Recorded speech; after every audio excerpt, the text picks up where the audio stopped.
Chapitre 10. Toujours la même histoire.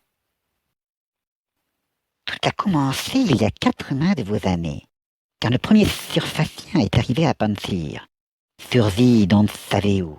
Quand nous l'avons découvert, à moitié mort de soif et d'épuisement, nous l'avons recueilli et soigné. Il nous intriguait. Il n'appartenait à aucune des tribus ou des ethnies que nous connaissions.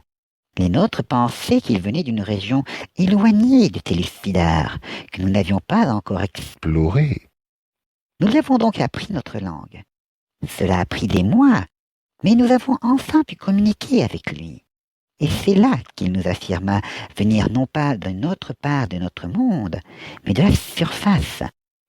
Il marqua une pause, ses grands yeux jaunes qui, sur sa tête étroite, avaient un étrange effet comique, fixés tour à tour sur chacun d'eux. Lucas avait un peu l'impression de voir une sorte de crocodile croisé avec une autruche, et retint une nouvelle fois un sourire. Vous imaginez la surprise qui fut celle de nos dirigeants et de tous ceux qui l'entendirent. Vous n'avez pas idée à quel point, répondit Patrick avec un sourire. Vous ne comprenez pas. Le reprit le Cohuatli avec ce ton un peu précieux qui était le sien. Il y avait aussi bien chez les humains que chez nous, ou n'importe quel peuple évolué de Télé-Sphidar, des légendes parlant de la surface. Dans les plus anciennes chroniques de mes ancêtres, il est dit que les Clans sauvèrent plusieurs représentants de chaque espèce et les amenèrent en Télé-Sphidar quand le Sireth, le feu du ciel, dévasta le monde. Il désigna Corée d'un geste élégant. Les ancêtres de Corée sont, eux aussi, persuadés d'être originaires de la surface. Certains prétendent que ce sont aussi les Clans qui ont amené leurs ancêtres en Télé-Sphidar. D'autres qu'ils y sont parvenus tout seuls, en cherchant un refuge contre un ennemi terrible. Bref, résuma Patrick, si je comprends bien, vous me dites que chacun des peuples de Télé-Sphidar est persuadé venir de la surface. On peut dire les choses comme ça. Qui est ça, le Cohuatli? Vous comprendrez donc les mois dans lesquels ces déclarations plongèrent nos dirigeants et nos concitoyens. Il ajouta après un instant de silence. Certains adhérèrent tout de suite à ces théories, d'autres les refusèrent, et certains auraient même réclamé la tête du surfacien. Mais ce dernier avait gagné, par sa bravoure, son courage et son savoir, l'admiration et l'amitié du roi Eurysclès Atawakan. À peine les 4 syllabes avaient-elles sifflé hors de la bouche du trou d'Antidée que Lucas relevait. Atawakan? Ses yeux se posèrent aussitôt sur Corée. Ça veut dire que je suis princesse de Panchir, devança la jeune fille. Princesse, rien que ça, apprécia Patrick avec un grand sourire. Vous nous aviez caché ça, votre majesté. Corée lui lança un regard noir. Est-ce la première chose que j'aurais dû vous dire en vous rencontrant? Bonjour, je m'appelle Corée Atawakan, princesse royale de Panchir. Patrick, beau joueur, reconnut. Non, c'est vrai. Mais ce que j'aimerais savoir, c'est pourquoi vous ne l'avez pas fait après. Commença la jeune fille, le regard soudain fuyant. Mais Patrick la traquait, et elle finit par avouer une légère rougeur sur ses joues au reflet de cuivre. Je n'avais pas assez confiance en vous. Patrick hocha la tête. Et maintenant, vous nous faites confiance? Il insista, comme elle évitait encore de le regarder en face. Majesté, nous faites-vous confiance? Lucas la fixait, pendu à ses lèvres. Le regard de Corée rencontra le sien, s'y attacha. Oui, céda-t-elle dans un souffle, et ne m'appelez pas majesté. Elle acheva d'une voix presque inaudible. Ce n'a plus de sens maintenant. Et je ne suis pas sa fille, si c'est ce que vous pensez. Lucas se demandait ce qu'elle voulait dire par là. Il l'aurait bien interrogée plus avant. Mais Patrick, qui avait pourtant levé un sourcil en entendant ces mots, reporta son attention sur le Cohuatli. Vous disiez que votre surfacien avait gagné l'amitié du roi de Panchir? Bien plus que cela. Ne pouvant retourner dans son monde puisque le passage qu'il avait emprunté s'était effondré, il avait essayé, grâce à des appareils en sa possession, d'appeler la surface, mais n'avait jamais reçu de réponse. Il tenta de retrouver un autre passage ou d'attendre des secours, mais en vain. Il était sur le point de se laisser dépérir quand il trouva le réconfort et un nouveau départ en la personne de Chryséis, la sœur de notre roi. Une idée germa soudain dans l'esprit de Lucas. Il était devenu prince de Pantyr en épousant Chryséis. Il prit le nom d'Odysseus Atawakan. Il était pleinement accepté dans notre cité et très populaire pour sa sagesse et ses grandes connaissances. Quand les autres surfaciens sont arrivés, Il y avait dans le ton du théropode une sombre émotion. il y a 10 de vos années, un engin semblable à celui que nous avons emprunté a fait surface en plein cœur de Pantyr. Il marqua une pause avant de reprendre. Je vous laisse imaginer les mois que cette apparition causa dans notre cité. Oui, Patrick imaginait volontiers ce que l'éruption d'un engin comme celui que lui avait montré Lucas sur son portable pouvait avoir de déstabilisant. Il ne savait pas exactement quel était le niveau technologique de Télucidar ou de Pantyr, la cité d'où étaient originaires ces deux invités, mais il envisageait sans mal la réaction des Parisiens si, d'aventure, une de ces courtilières avait fait surface en plein sous l'Arc de Triomphe. Le Coatli ne s'arrêta pas pour lui laisser le temps de savourer cette vision. En sortit un groupe d'hommes qui furent rapidement entourés par nos gardes et conduits devant le roi et Odysseus. Ce dernier les reconnut pour être de ses compatriotes et traduisit leurs paroles à Eurysclès. Il marqua une pause avant d'ajouter, et sa voix étrange s'était chargée d'une sinistre tonalité. Ils prétendaient venir camper et désirer commercer et échanger avec les habitants de Pantyr et de tout Télucidar. Bien sûr, murmura Patrick avec un sinistre sourire. Notre peuple était habitué à la présence d'Odysseus, qui était devenu un des nôtres, et tous les siens furent usés à son aune. On les reçut comme des princes. Ils furent couverts de cadeaux et promenés dans tous nos lieux les plus sacrés, afin qu'ils puissent contempler et s'émerveiller de toutes les beautés de Télucidar. Il siffla, et ses grands yeux reflétèrent un instant une curieuse détresse. Nous étions comme des enfants qui veulent montrer leurs trésors les plus précieux à leurs nouveaux amis. Idiots que nous étions, nous n'avions pas compris à qui nous avions ouvert notre porte. Patrick, lui, devait en avoir une idée précise. « Ce n'est pas Priam qui vous jettera la pierre. » Vous connaissez le roi Priam?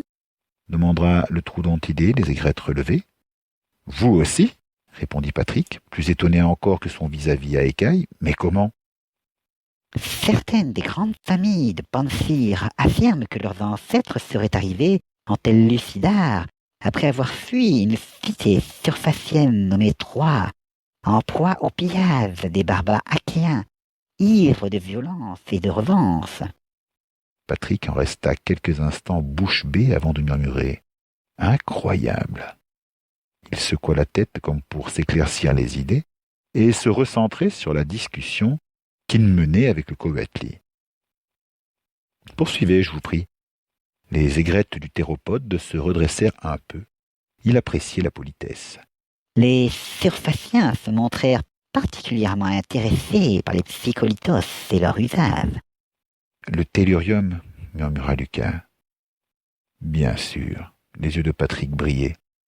Il y avait, dans les prunelles du Coatli, les traces d'une émotion qui pouvait bien être de la tristesse. Ses aigrettes s'étaient affaissées. Ils demandèrent à visiter les gisements de tellurium, mais notre roi, s'il accepta de leur montrer, ne put, malgré leur insistance, les autoriser à y entrer. Pour nous, c'est un lieu sacré. Seuls les prêtres des Tlantes ont le droit de pénétrer dans l'enceinte et sont formés pour extraire les psycholitos. Et encore, ne le font-ils que très rarement. La plupart du temps, les bijoux que l'on fabrique avec passent d'une génération et d'un porteur à l'autre. Si la population augmente et qu'on a besoin de nouvelles psycholitos, on en extrait un peu. Mais la population de Pansy reste stable depuis bien des générations. Et l'extraction de nouvelles psycholitos restait exceptionnelle, du moins avant. Il marqua une nouvelle pause pour demander. Auriez-vous un peu d'eau? Je suis assoiffé. Patrick, comme s'il s'éveillait d'un songe, répondit. Ah, pardon, je manque à tous mes devoirs. Il se tourna vers son neveu. S'il te plaît, peux-tu. Lucas acquiesça et se leva pour passer derrière le bar, en tendant l'oreille aux paroles du Cohuatli dont il oubliait presque les étranges intonations sifflantes. Les surfaciens insistèrent, mais devant la fermeté du roi, finirent par se résigner. Ils demandèrent néanmoins à emporter un fragment de psycholitos, de tellurium, comme vous l'appelez, pour retourner dans leur monde. Le roi accepta. Ils l'emportèrent dans leurs envins avec la montagne des présents que les nôtres leur avaient prodigués, des échantillons de plantes et quelques animaux. Et le premier surfacien? Comment l'appelez-vous? Odysseus? N'a-t-il pas voulu revenir avec eux? Une membrane translucide passa sur les yeux de Kshan. Ses aigrettes se relevèrent un peu. Eh bien, je pense qu'il y songea, mais il renonça. Vous comprenez, il était devenu un citoyen de Pansir. Il était heureux dans notre monde, et je crois que revenir dans celui-ci lui faisait peur. Enfin, je crois que les surfaciens lui dirent qu'il n'avait pas de place dans la courtilière. Il leur confia donc un message à transmettre à ses proches, ce qu'ils lui promirent de faire, puis ils sont repartis. Lucas, qui, après avoir longuement hésité, avait opté pour un large verre, ne put s'empêcher de demander, par pure curiosité. « Excusez-moi, qu'est-ce que je vous sers ?» Le Cohuatli tourna sa longue tête étroite vers lui, le fixa de ses grands yeux d'or, et finit par répondre. « Auriez-vous du vin ?» Lucas, qui ne buvait aucun alcool, interrogea son oncle du regard. Ce dernier finit par répondre. « Je dois avoir une bouteille de Côte-du-Rhône ouverte quelque part sous le bar. » « Un Côte-du-Rhône, c'est parfait !» Lucas trouva la bouteille, la déboucha, reposa son verre à eau et s'empara d'un verre à dégustation. Mieux valait prévoir large. « Tu crois que c'est vraiment le moment de boire du vin ?» demanda Corée à son compagnon reptilien d'une voix indignée. « Oh, Corée, juste un verre, tu sais combien il est difficile de trouver un bon cru surfacien à Pansir depuis la guerre. » Un dinosaure amateur de vin. On aura tout vu, songea Lucas en remplissant le verre. Les surfaciens, donc? Patrick paraissait aussi amusé et incrédule que lui, mais, en désir de savoir la suite, recentrer la discussion. Kshan ne se fit pas prier. Pendant presque 2 mois, on n'a eu aucune nouvelle des surfaciens, et on finissait par croire qu'ils ne reviendraient pas, quand la courtilière refit de nouveau surface, mais cette fois en dehors de Pansir. Laissez-moi deviner, intervint Patrick. Pas très loin du site d'extraction du tellurium?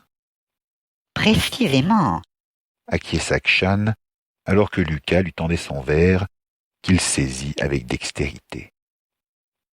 Lucas, qui regardait les doigts griffus se refermer avec délicatesse, faillit éclater de rire, et plus encore, quand le Cohuatli le porta à sa gueule et en but une gorgée avec une affectation et un certain maniérisme. « C'est un régal !» il ajouta après un instant. « Nos frères humains à Pansir ne le consomment qu'agrémenté de miel et d'épices. Mais ça, quel dommage que la guerre ait mis fin aux échanges. » « La guerre ?» releva cette fois Patrick. Le trou d'Antidée se reprit aussitôt. « Excusez-moi, comment dites-vous déjà? Ah oui, je brûle les étapes.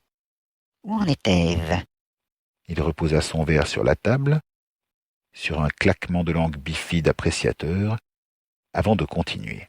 Cette fois, les explorateurs et scientifiques de la première expédition n'étaient pas venus seuls. Ils accompagnaient d'autres humains au visage plus dur, aux manières rudes, vêtus d'uniformes. Vous savez, comme pour se dissimuler. Camouflé, le renseigna Patrick, alors que Lucas, pris dans le récit du Coatli, s'asseyait à nouveau. C'est cela. Acquiesça K'Chan. Ces hommes-là portaient avec eux des armes terribles que nous ne connaissions pas et qui tuaient dans le bruit et la lumière. Des armes tonnerres semblables À celles qu'amenèrent chez certains de nos ancêtres les blancs serviteurs de Quetzalcoatl, intervint Corée. Les blancs serviteurs de Quetzalcoatl, répéta Lucas. Les conquistadors? Patrick hocha la tête, les yeux brillants. Il me semblait bien que ce mot me disait quelque chose. Coatli, Coatl, la même racine. C'est du nahuatl. Je savais que j'avais déjà entendu ces vocables quelque part. Mais du nahuatl mélangé avec du grec, bon sang, c'est pas croyable. Ça veut dire que certains de vos ancêtres, il s'adressait maintenant à Corée, sont aussi venus d'Amérique du Sud, à une période plus récente. Corée acquiesça. Des légendes parlent de démons blancs, serviteurs de Quetzalcoatl, que certains de mes ancêtres auraient fui après la chute de Tenochtitlan. C'est impossible, intervint Lucas. Impossible, mon neveu, objecta Patrick. Et pourquoi donc?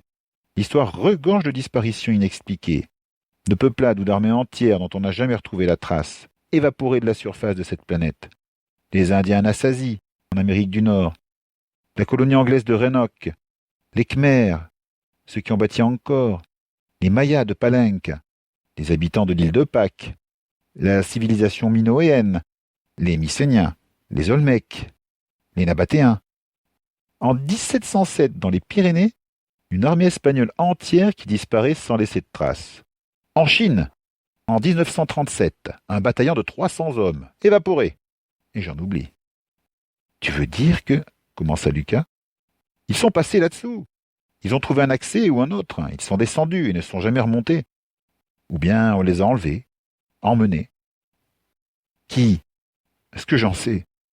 C'est délirant, s'exclama Lucas. Délirant? Patrick désigna Corée. Regarde-la! Elle a du sang eurasien, amérindien et que sais-je encore. Et son nom? Corée Atawakan, un prénom grec et un nom de famille précolombien. Que te faut-il de plus? Corée, qui avait suivi l'échange sans mot dire, finit par intervenir. Tous les noms que vous avez cités, ou presque, je les connais. Tu vois? Exulta Patrick. Bon sang! Il revint une fois encore au récit du Coatli.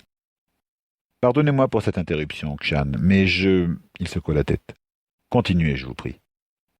Le dromaeosauridae pencha la tête de côté, l'aigrette à moitié relevée, en une attitude assez comique, tant cela lui donnait, trouvait Lucas, des allures de Monsieur Spock version dinosaure. Il reprit enfin. En qualité d'historien de la maison Atawakan, il faudra que vous m'en disiez plus. Il semblait réellement passionné. Un prêté pour un rendu. Finissez d'abord votre histoire, exigea Patrick. K'Chan le fixa 2 secondes de ses grands yeux d'or que balaya la membrane transparente, puis reprit son récit.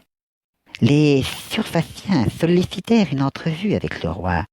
Ils lui demandèrent l'autorisation d'installer sur le territoire de Pansir, à la sortie du puits par lequel ils étaient venus, un avant-poste permanent qui permettrait des échanges fructueux et enrichissants entre les deux mondes. Un nouveau sourire, qui n'en était pas un, étira les lèvres de Patrick. Eurysclès accepta, même si son ami et beau-frère Odysseus se montra réticent. Tu m'étonnes. Il connaissait la chanson, ne put s'empêcher de murmurer Patrick. Lucas, tout entier pris par l'histoire du Coatli, ne l'entendit même pas. Les travaux commencèrent presque aussitôt, les surfaciens envoyant leurs équipes d'ouvriers dans la jungle proche de Pansir. Les courtiliers commencèrent à faire des allers-retours réguliers entre Tellucidar et la surface. Il s'accorda une nouvelle gorgée de vin, qu'il ponctua d'un autre claquement de langue gourmand.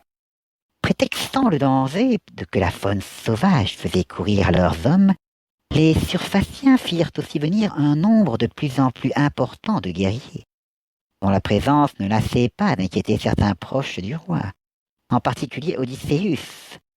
Mais, confiant, il refusa de prêter l'oreille à leur mise en garde. Ces paroles, Kshan les avait prononcées un ton plus bas. Son regard avait glissé vers Corée, silencieuse, réfugiée dans la blanche cascade de sa chevelure. Quand les Surfaciens lui demandèrent une fois encore l'autorisation d'exploiter la psycholytos, Euryclès, respectant en cela les plus anciennes et incontournables lois de Pansir, refusa. Il y avait une certaine fierté dans la voix du théropode quand il lança ces mots. Son étrange poing aux longs doigts griffus s'était abattu sur la table. Les Surfaciens eurent beau lui proposer des richesses et des prodiges venus de leur monde, ou même l'aide pour conquérir toutes les autres cités de Téllucidar et faire de lui le roi des rois, il ne céda pas. J'ai comme une impression déjà vue, marmonna Patrick. Kshan ne lui prêta pas attention. Les Surfaciens, bien que visiblement déçus, se plièrent à sa volonté.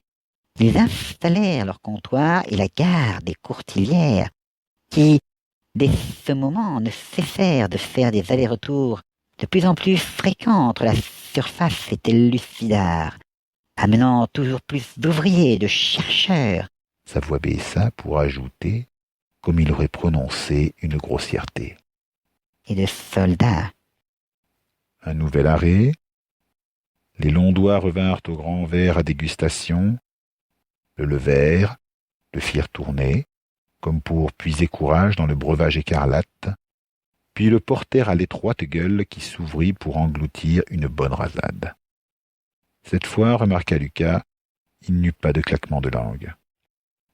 Une fois encore, les conseillers du roi menés par Odysseus, qui jamais n'avait reçu de nouvelles de la surface, malgré le message qu'il avait confié à l'équipage de la première courtilière, le mirent en garde contre cet état de fait et la force que représentaient ces hommes et leurs armes bruyantes. Le pied du verre, à présent à moitié vide, fit un petit bruit sec quand il le reposa sur la table. Mais le commerce était florissant. Les habitants de Pansir s'enthousiasmaient pour tout ce qui venait de la surface. Les craintes d'Odysseus semblaient sans fondement. Quand quelques mois plus tard commencèrent les premiers incidents avec les miens. Ces derniers mots, il les avait sifflés tellement bas que Lucas les entendit à peine. Ses aigrettes plus rabattues que jamais, il pencha sa tête étroite pour ajouter « Je suis désolé, mais je ne peux poursuivre. » Il se tourna vers sa compagne qui le fixait de son regard améthyste entre deux virgules blanches. « Corée, s'il te plaît. » Reportant son attention sur la jeune fille qui se tenait droite sur le bord de leur canapé, Lucas la vit rejeter en arrière sa longue chevelure couleur de neige, inspirer profondément, puis commencer, de sa voix chaude à laquelle son léger accent exotique donnait plus de charme encore. Pour la première fois depuis des milliers d'années, depuis les guerres qui avaient opposé nos deux espèces, on rapporta à Panchir des cas d'agression d'humains par des Covenantli, qui se laissaient aller à leurs instincts prédateurs en dehors des fêtes de la Xira.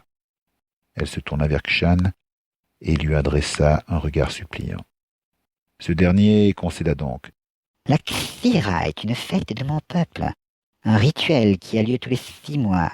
Elle consiste à se rendre hors de la cité, dans une enceinte sacrée, une portion de jungle regorgeant de gibier, où nous pouvons laisser s'exprimer notre nature sauvage. Nous y buvons une préparation qui libère le fauve en nous, et nous plonge dans l'exir, une transe prédatrice. Elle dure environ 2 jours, où nous chassons, combattons et consommons de la viande crue. Après ces 2 jours, nous redevenons l'être sociable, purgé de ces pulsions de violence, que nous sommes en dehors. Lucas avait beau entendre les mots, il avait du mal à imaginer Kshan en prédateur. jusqu'à ce que ses yeux tombent à nouveau sur les longues griffes en faucille de la créature. Shan qui poursuivait. Un des premiers rituels de mon peuple, pour marquer le passage de l'enfance à l'âge adulte, est la chasima, qui consiste à dompter sa bête intérieure pour être capable de vivre en harmonie avec les humains et ses semblables. Ceux qui n'y parviennent pas quittent la cité et vont vivre dans la jungle sauvage. S'ils désirent un jour revenir, ils devront de nouveau passer l'épreuve. Il acheva après un instant. Le contrôle de notre bête intérieure est un élément clé de notre culture. Nous ne laissons jamais la violence nous dominer. Il se tourna une fois encore vers Corée et lui adressa un signe de la main, comme pour l'inviter à continuer, ce qu'elle fit cette fois sans se faire prier. Les incidents se multipliaient. Un des membres du quorum qui dirigeait la cité avec le roi, un dénommé Sipan. Son beau visage s'était un instant mué en un masque de colère et de haine. Un ambitieux sans scrupules fit parler de lui en créant un parti humaniste qui affirmait la suprématie de l'homme sur les Coatli, car ces derniers avaient fait la preuve de leur incapacité à vivre de manière civilisée. On devinait que les paroles qu'elle venait de prononcer, celles de ce Sipan, lui répugnaient. Elle s'enflammait, sa voix montait, son regard se faisait lointain, comme si elle se plongeait dans les événements qu'elle leur narrait. La plupart des habitants de Panchir refusèrent de l'écouter, mais les agressions augmentaient sans cesse, et avec elles, le nombre de ses partisans. Elle les dévisagea tour à tour comme pour les prendre à témoin. Je n'aurais jamais cru que les gens puissent devenir si bêtes, adhérer à des idées tellement absurdes, se laisser aller à la suspicion, alors que Sipan déterrait et attisait des souvenirs de conflits vieux de plusieurs milliers d'années. Sa voix retomba quand elle ajouta enfin. En quelques mois, le parti des humanistes était presque devenu majoritaire au quorum. Comme quoi les hommes sont toujours les mêmes, de ce côté ou de l'autre de la terre, commenta Patrick. Mais Corée, totalement absorbé par ses souvenirs, poursuivait. Les membres du quorum qu'il ne parvint pas à convaincre, il les acheta. D'où lui venait cette extraordinaire richesse qu'il dépensait sans compter? Nul ne le savait. Une fois encore, elle s'arrêta, reprit son souffle, sa jeune poitrine sous son bustier de métal ajouré, se soulevait à un rythme rapide. Une seule adversaire, Perséphone, une irréductible aimée du peuple, lui barrait encore la route, jusqu'au jour où un de ses amis Coatli, emporté par le Xir, se jeta sur elle et la déchiqueta de ses griffes. Elle avait baissé la tête, réfugiée une fois de plus sous le rideau blanc et soyeux de sa chevelure, les poings serrés. Plusieurs longues secondes s'écoulèrent avant qu'elle ne reprenne la parole sur un ton de deuil. Dès lors, même les plus farouches opposants aux idées de Sipan se rangèrent derrière lui. Il demanda un vote pour renverser l'archonte, et l'obtint. Le quorum vota pour lui, presque à l'unanimité. Elle hésita. Lucas devinait les efforts qu'elle faisait pour expulser de sa gorge les mots suivants, comme elle aurait expectoré une glaire. Il devint donc archonte, et dès son investiture, fit promulguer des lois discriminatoires, privant les Coatli de leurs droits de citoyens, leur interdisant de travailler et de résider dans la cité de Panchir. Tous les regards convergèrent vers Kshan, qui les fixa en retour. Il était difficile de déchiffrer les expressions qui passaient sur ce faciès qui n'avait rien d'humain. Pourtant, Lucas devina, dans l'or soudain un rien plus sombre de ses grands yeux, dans la position de ses aigrettes, le signe de la honte et d'autre chose plus profond, plus enfoui, la colère. Quand Corée l'interrogea en silence, il secoua sa longue gueule en signe de dénégation. La jeune fille reprit donc, d'une voix basse. Les Coatli, bien sûr, ne pouvaient accepter ces lois iniques. Ils se soulevèrent aussitôt, suivis par une partie de la population humaine, qui ne pouvait supporter de voir ainsi bafouer les principes fondateurs de sa cité. Elle ajouta, avec une pointe de fierté. Le roi, qui n'avait jamais caché son aversion pour Sipan et ses thèses humanistes, mais était jusqu'alors resté en retrait, sortit enfin de son silence. Conseillé et encouragé par Odysseus, il s'apprêtait à condamner publiquement l'action de Sipan. Une fois encore elle se tut, Son regard ne les voyait plus, mais contemplait quelque terrible spectacle ailleurs, dans le temps et l'espace. Quand il fut à son tour victime de la démence d'un de ses plus proches conseillers, le Coyote s'Achille, un long, très long silence succéda à ces paroles. Lucas crut que Corée, qui avait à nouveau baissé la tête, s'arrêterait là. Mais un filet de voix filtra de derrière les mèches d'albâtre. Le chaos s'empara de la ville. Les deux factions, humanistes et unionistes, s'entre-déchirèrent. « Je devine la suite, » murmura Patrick. Ce fut ce moment que les surfaciens choisirent pour intervenir. L'accent que Corée avait mis sur le mot « surfacien » disait assez ses sentiments. Lucas sentit son cœur se serrer. Ils se répandirent dans les rues pour combattre les émeutiers et rétablir l'ordre au nom des habitants de Panchir. Il y avait dans sa voix un rire tragique. Il y eut des tirs, des massacres. Les soldats surfaciens utilisèrent leurs armes qui tuaient dans le tonnerre, frappant de terreur tous ceux qui osaient leur résister. Ses yeux se perdaient à nouveau dans quelques monstrueuses contemplations. Certains tentèrent de résister, mais même avec l'aide des psycholitos, les habitants de Panchir, qui vivaient dans l'harmonie et la paix depuis si longtemps, ne pouvaient tenir tête. Elle eut un geste de la main qui valait tous les discours. Ils furent balayés. Elle marqua une nouvelle pause. Sa poitrine se soulevait à un rythme rapide. Elle ajouta d'une voix enrouée. Il y eut une ultime résistance au palais, menée par Chryséis, la sœur du roi Eurysclès, et Odysseus, son mari, quand ils voulurent empêcher Sipane de parvenir à la salle du trône pour y recevoir l'onction des dieux et prendre le pouvoir effectif. Mais il... Elle se retrancha une fois encore dans la douce pâleur de sa chevelure. Lucas, bouleversé, crut entendre un sanglot filtrer dessous le blanc rideau. Cette fois, ils eurent beau attendre, rien ne vint. Ils sursautèrent quand la voix de Kshan prit le relais. Eux aussi furent balayés, oui. Même eux, les derniers, plus fameux de nos défenseurs. Chryséis. Il lança un regard en direction de Corée. Chryséis fut très gravement blessé. Les rescapés s'enfuirent, menés par Odysseus, qui, son épouse inconsciente dans ses bras, les entraîna vers des souterrains secrets dont même eux ignoraient l'existence, laissant le palais et la cité aux mains des partisans de Sipane. Une pause encore, puis tout à trac. En quelques heures, les surfaciens étaient maîtres de la ville et Sipane devenait roi de Panchir. Il baissa sa longue tête triangulaire, dont les aigrettes pendaient tel un fanal en berne. Même s'il n'était pas humain, sa tristesse en devenait presque aussi poignante que celle de Corée. Pétrifiés de misère, ils se tenaient tous deux immobiles devant Lucas et Patrick, qui ne savaient quoi dire. Corée brisa le silence d'un filet de voix à peine audible, mais d'une telle intensité que Lucas sentit son cœur se serrer et une envie irrésistible de se lever pour prendre la jeune fille dans ses bras le tenailler. Mais eût-il osé amorcer un geste pour s'approcher d'elle, que les paroles de Corée l'auraient arrêté. Depuis, ce misérable règne sur le trône de jade. Il a promulgué des lois discriminatoires contre les Coyoatli, dont la plupart ont fui dans la jungle. Shan rebondit aussitôt sur ces paroles.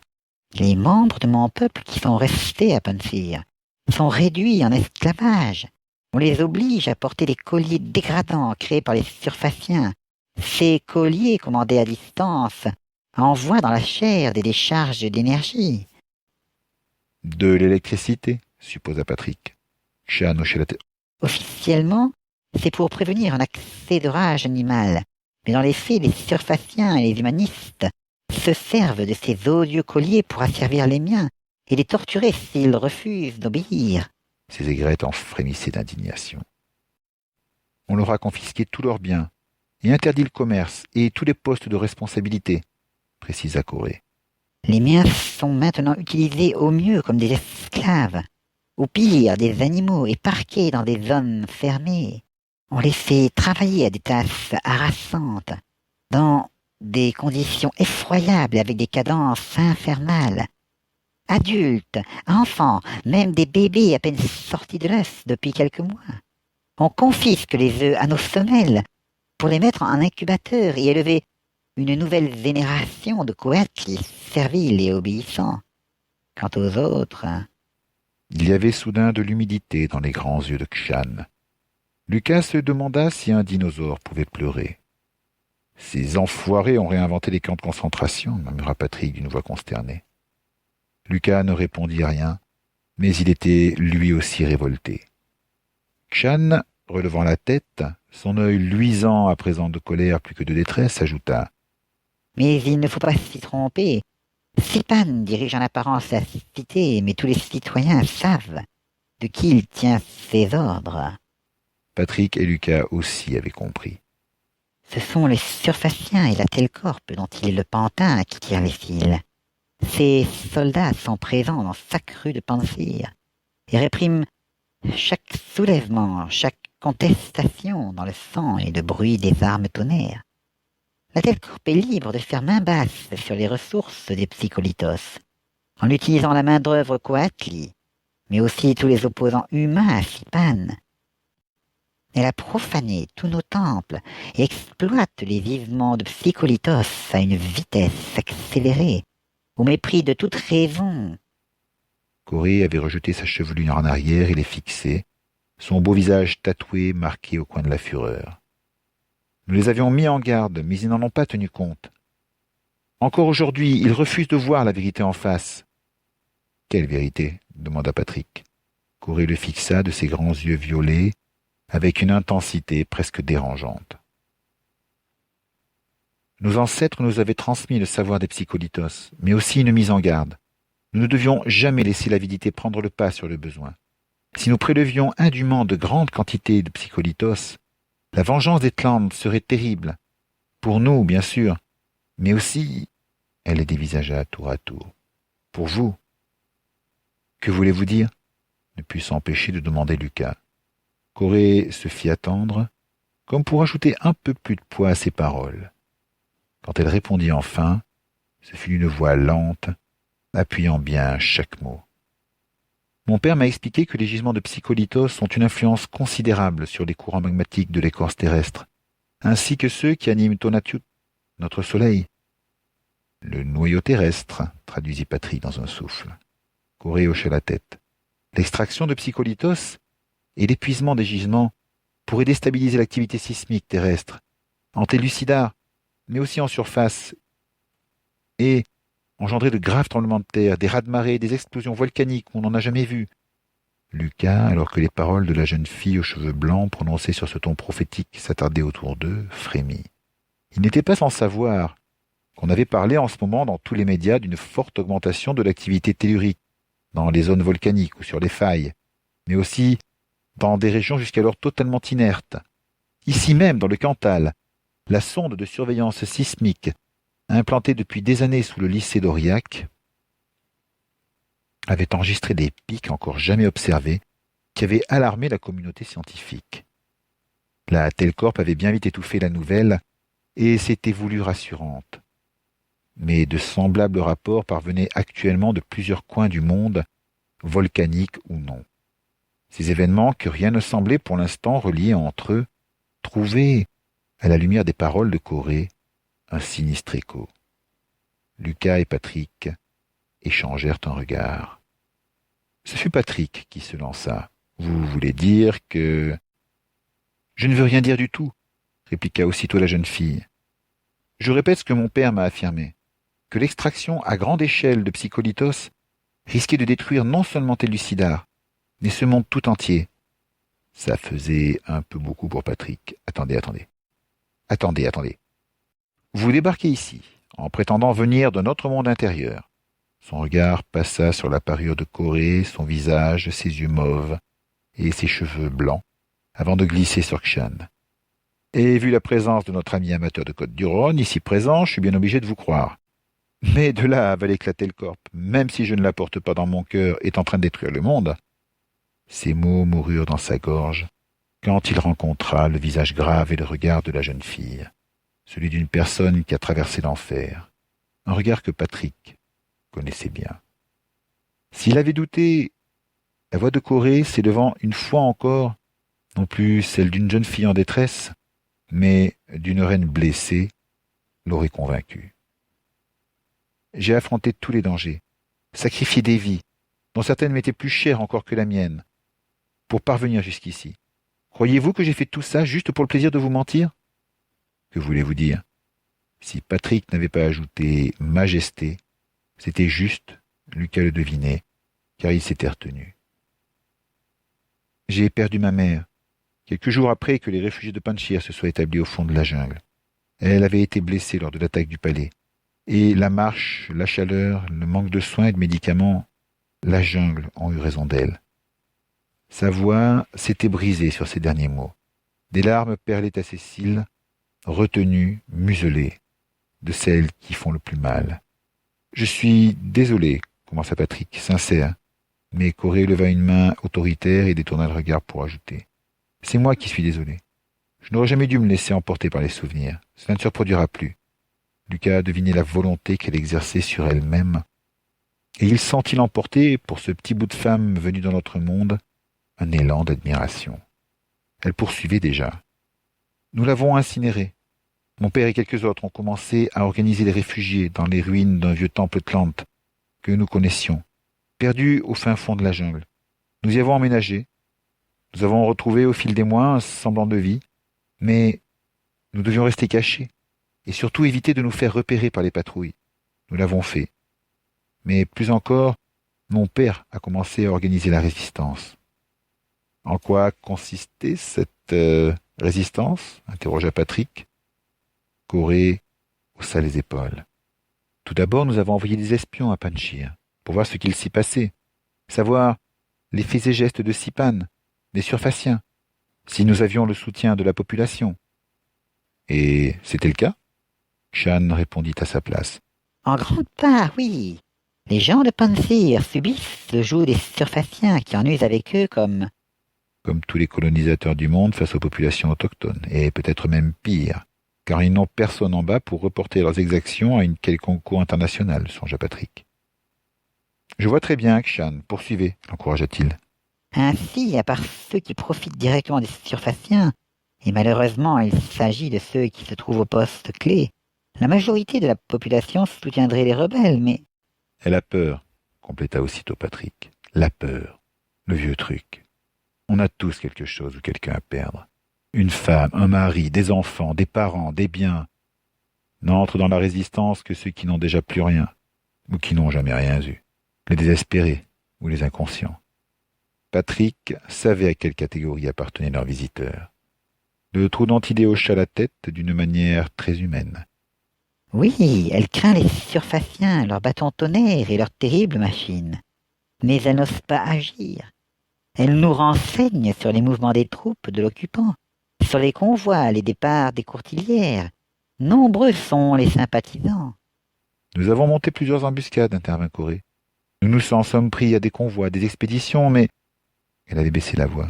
Nous ne sommes pas des guerriers. Notre peuple vit dans la paix et la prospérité depuis trop longtemps. Les pertes sont lourdes. Pour chacune de nos victoires, nous essuyons 3 défaites.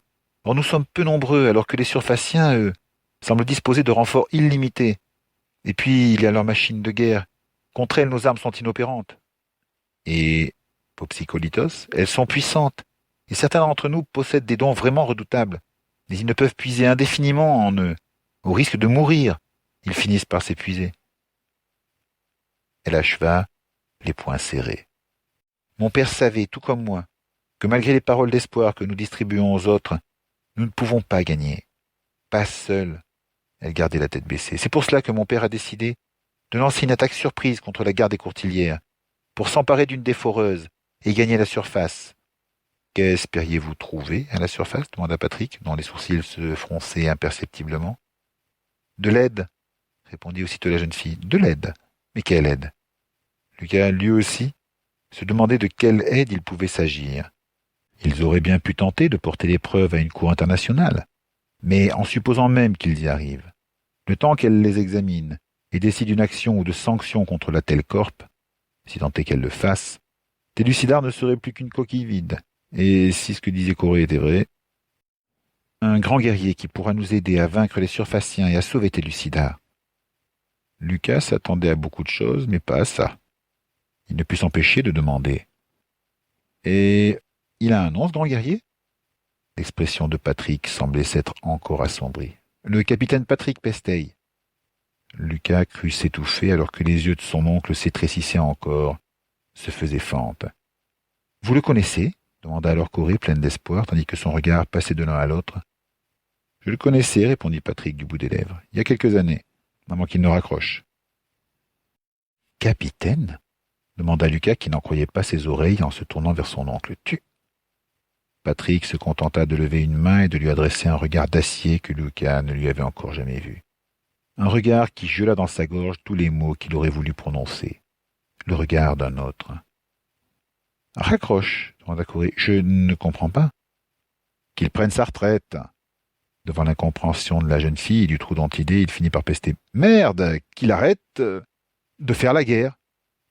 Corée demeura quelques secondes muette, comme si elle tournait et retournait ses paroles sans parvenir à leur trouver de sens. Elle haussa les épaules. Vous savez où il se trouve? Un demi-sourire étira les lèvres de Patrick. Oh, il n'est pas bien loin. En fait, il est juste devant vous. Corée ouvrit un instant de grands yeux pour considérer Patrick comme une sorte d'apparition. Alors vous avez vu mon message?